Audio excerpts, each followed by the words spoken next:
Fellowship in the Silence by Percy Leonard, published in the March 1905 edition of the International Theosophical Chronicle.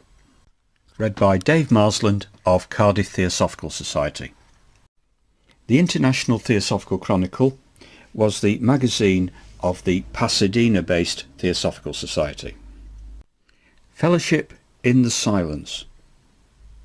Those whose duties lead them into solitude and silence find by persevering effort that solitude is peopled with the best of company, and that the stillness of the quiet night is vocal with a language of its own.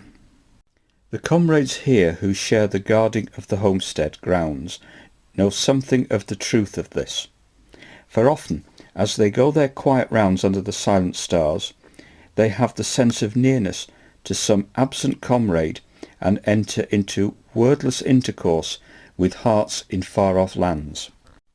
Besides this fellowship with distant friends, they also dimly are aware of a great tide of thought and feeling surging in from comrades whom they never saw, but whose desires and hopes are set towards this place.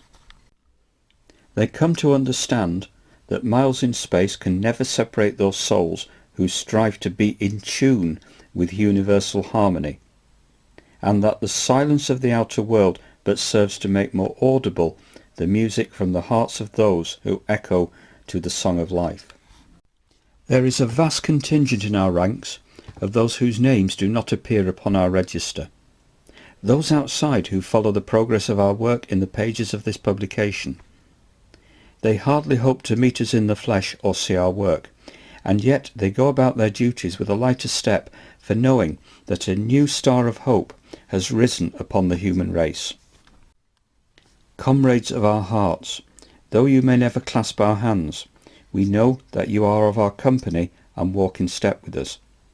The fact that you can feel an interest in our enterprise so geographically distant shows that you have stepped from out the narrow circle of personal affairs and recognise your prospects as inextricably woven with the future outlook of the human race. Each thought you think of us and every kindly wish adds to the sum of forces for the leader's use. And while you are rejoicing in the glorious prospects of the children here, you are also forming strong connections with the universal brotherhood. Our future destiny depends on that on which the heart is set, and in some future life, or even in your present bodies, you may be drawn into our midst and take your places where you each belong. This is a time of flux and crisis, and in the general breaking up of old associations, the possibilities are limitless. The results of wholehearted aspiration towards our ideals may bring about the most surprising changes in your lives as it has done in ours.